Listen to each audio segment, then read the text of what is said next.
তাহলে প্রিয় বারুয়াখালীবাসী বলেন তো, সূরা হাশরের শেষ 3 আয়াতে আল্লাহর কয়টা নামের দেখা মিলবে?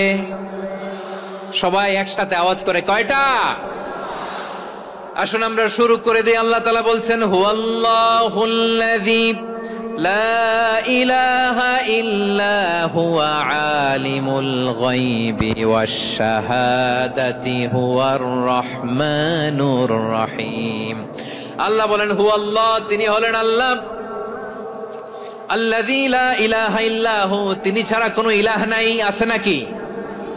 বারুয়াখালীবাসী আওয়াজ করে বলেন তো দেখি, আমাদের ইলাহ কয়জন? আরো জোরে বলেন। একজন হইলে ভালো না বেশি হইলে ভালো?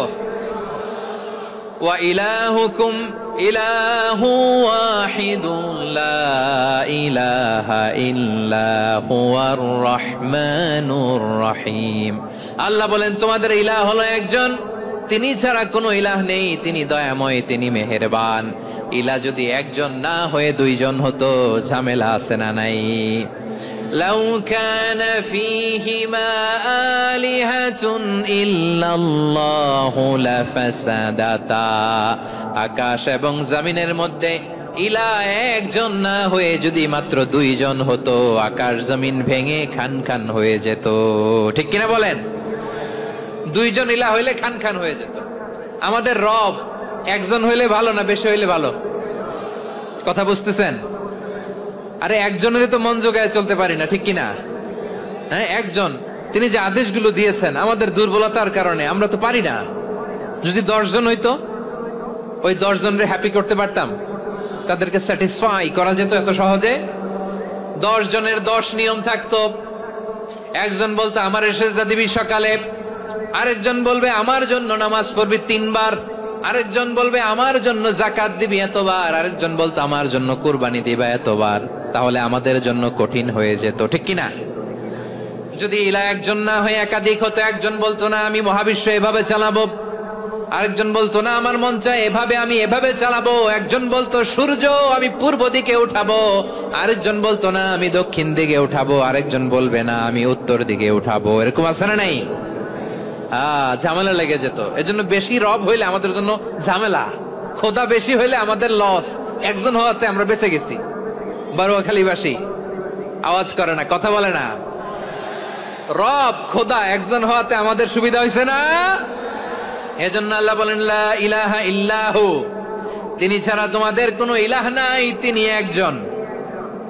লা ইলাহা ইল্লাহু আলিমুল গায়বি ওয়াশ শাহাদা, তিনি প্রকাশ্যেরও মালিক অপ্রকাশ্যেরও মালিক। তিনি যেটা ওপেন এটাও জানেন, যেটা গোপন সিক্রেট ওইটাও জানেন।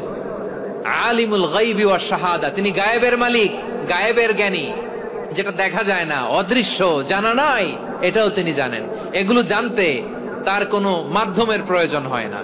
অতীতে কি হয়েছে, বর্তমানে কি চলছে, ভবিষ্যতে কি হবে, সব তার জ্ঞানের ভেতরে আছে না নাই?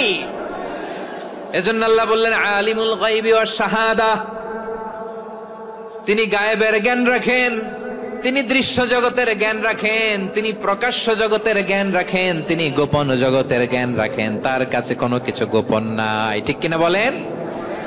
হুয়ার রহমানুর রহিম, তিনি হলেন দয়াময়, তিনি হলেন মেহেরবান। এই যে শুরু হলো 14 নামের প্রথম 2টা, আর রহমান আর রহিম। হুয়ার রহমানুর রহিম, তিনি হলেন the most gracious, the most merciful, তিনি দয়াময়, তিনি অতিশয় মেহেরবান। সুবহানাল্লাহ বলেন। তার দয়ার কোনো শেষ নাই, তার মায়ার কোনো শেষ নাই। আল্লাহ, তাহলে 14টা নামের মধ্যে কয়টা পাইলাম? একটা কি? আর রহমান। বারুয়াখালীবাসী বুঝে থাকলে আওয়াজ করে বলেন, প্রথমটা কি? 2 নাম্বার আর রহিম। আওয়াজ করে বলেন 2 নাম্বার। আওয়াজ করে সবাই গলা ছেড়ে দিয়ে উত্তর দেন তো, প্রথম নামটা কি?